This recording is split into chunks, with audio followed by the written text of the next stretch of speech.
25 அரசு பள்ளிகளுக்கு கலையரங்கம் மற்றும் வகுப்பறைகள் கட்டித்தந்த சமூக சேவகர் டாக்டர் PT செல்வகுமார் அவர்களுக்கு பாராட்டு விழா நடைபெறுகிறது. இடம்பெறும் ஸ்டுடியோ வடபழனி. NDA கூட்டணியின் பொதுக்கூட்டத்தில் கலந்து கொள்வதற்காக பிரதமர் மோடி சென்னை வர இருக்கக்கூடிய நிலையில் அது தொடர்பான சிறப்பு தொகுப்பை வழங்குவதற்காக இணைகிறார் கார்கே. NDA கூட்டணி கட்சிகளை ஒட்டுமொத்தமாக ஒரே மேடையில் அமர வைப்பதற்கான முயற்சி பிரதமருடைய வருகை. பிரதமர் திருவனந்தபுரத்திலிருந்து சென்னைக்கு வந்து கொண்டிருக்கிறார். குறிப்பாக அவருடைய விமானம் கள்ளக்குறிச்சியெல்லாம் தாண்டி வந்து கொண்டிருக்கிறது அப்படின்றத இந்த ரேடாரில் பார்க்கக்கூடிய காட்சிகளில் தெரியுது. இன்னும் ஒரு 10-15 நிமிடத்தில் பிரதமருடைய விமானம் சென்னை விமான நிலையத்திற்கு வந்துடும். அப்புறம் அங்கிருந்து அவர் ஹெலிகாப்டரில் மதுராந்தகம் போகிறாரு. மதுராந்தகத்திற்கு சென்ற பிறகு அங்கே அவருக்கான ஏற்பாடுகள் செய்யப்பட்டிருக்கிறது. இந்த முறை பல கூட்டணி கட்சிகளை இந்த கூட்டணிக்குள்ளே கொண்டு வந்திருக்காங்க. இப்போது நான் பார்க்கக்கூடியது அதிமுக கூட்டணிக்கு வரவே மாட்டார் அப்படின்னு சொல்லப்பட்ட தினகரன் வந்துவிட்டார். தன்னுடைய பிரச்சார வாகனத்தில் தினகரன் வருவதை நாம் பார்க்கிறோம். திரு அன்புமணி ராமதாஸும் வந்தார் அப்படின்றத நம்ம பார்க்குறோம். இந்த முறை பாஜக, அதிமுக, அதே நேரத்தில் அமமுக, பாமக, IJK, புதிய நீதி கட்சி, தமிழ் மாநில காங்கிரஸ் அப்படின்னு பல கட்சிகள் இந்த முறை கூட்டணிக்குள்ளே வந்திருக்கிறது. இந்த மதுராந்தகம் பகுதியில் போக்குவரத்து, அதாவது கனரக வாகனங்கள் செல்லக்கூடாது அப்படின்னு அறிவுறுத்தப்பட்டிருக்கிறது. பிரதமருடைய வருகை அப்படின்றத தாண்டி 5 லட்சம் பொதுமக்கள், 5 லட்சம் பேர் கட்சியினர் வர இருக்கிறாங்க அப்படின்றதால இந்த பகுதிகளில் பாதுகாப்பு ஏற்பாடுகள், 7 அடுக்கு பாதுகாப்பு ஏற்பாடுகள் செய்யப்பட்டிருக்கிறது. 3500 காவல்துறையினர் குவிக்கப்பட்டிருக்காங்க அப்படின்றதை நம்ம பார்க்குறோம்.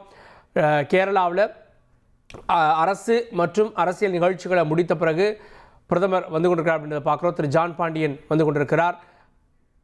தமிழக மக்கள் முன்னேற்ற கழகம் திரு ஜான் பாண்டியன் அவர்கள் வந்து கொண்டிருக்கிறார். இவர் கடந்த முறையும் கூட்டணியில் இருந்தார் அப்படின்றது குறிப்பிடத்தக்கது.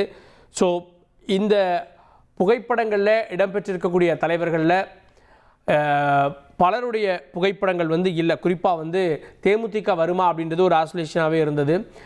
டாக்டர் ராமதாஸ் என்ன அப்படின்றது ஒரு கேள்வியாக இருந்தது. ஆனால் டாக்டர் ராமதாஸ் அவர்கள் அன்புமணி அவர்கள் மாம்பழ சின்னத்தை பயன்படுத்தக்கூடாது அப்படின்னு சொன்னதன் மூலமாக அவர் இங்கே வரலை அப்படின்றது இப்போதைக்கு புரிகிறது. மற்ற பிற கட்சியினர் யாரெல்லாம் வருவாங்க அப்படின்றது ஒரு கேள்வியாக இருக்கிறது. இப்போது கூட்டம் கிட்டத்தட்ட அரங்கம் நிறைந்திருக்கிறது அப்படின்னு நம்ம பார்க்குறோம்.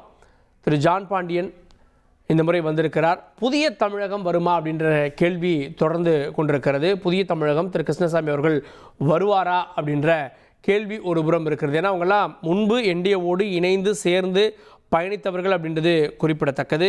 ஆனால் இந்த முறை அவர் இதுவரை வரலை அப்படின்றது நம்ம பார்க்குறோம். ஸோ எஞ்சி இருப்பது OPS, தேமுதிக, டாக்டர் ராமதாஸ் அப்படின்றது அடுத்து இருக்கக்கூடிய வாய்ப்புகள். இவர்கள் எங்கே செல்வார்கள் அப்படின்ற கேள்வி ஒரு புறம். இந்த பொதுக்கூட்டம் அப்படின்றது இதன் பிறகு தேர்தலுக்கான ரேஸ் தொடங்கிவிட்டது அப்படின்றதுடைய அச்சாரம் தான் இந்த பொதுக்கூட்டம். அமித்ஷா இதற்கு முன்னாடி வந்தார், பியூஷ் கோயல் வந்தார். ஆனால் அது அரசியல் சந்திப்பாக இருந்தது. முழுமையான தேர்தல் பிரச்சாரத்தை இப்போது NDA சார்பில் தொடங்கக்கூடிய நிகழ்வாக இதை பார்க்குறோம். கட்சியினர், பொதுமக்கள் எல்லோரும் வருகை தருவதை காட்சிகளை பார்க்கிறோம். 25 அரசு பள்ளிகளுக்கு கலையரங்கம் மற்றும் வகுப்பறைகள் கட்டித்தந்த சமூக சேவகர் டாக்டர் PT செல்வகுமார் அவர்களுக்கு பாராட்டு விழா நடைபெறுகிறது. இடம்பெறும் ஸ்டுடியோ வடபழனி.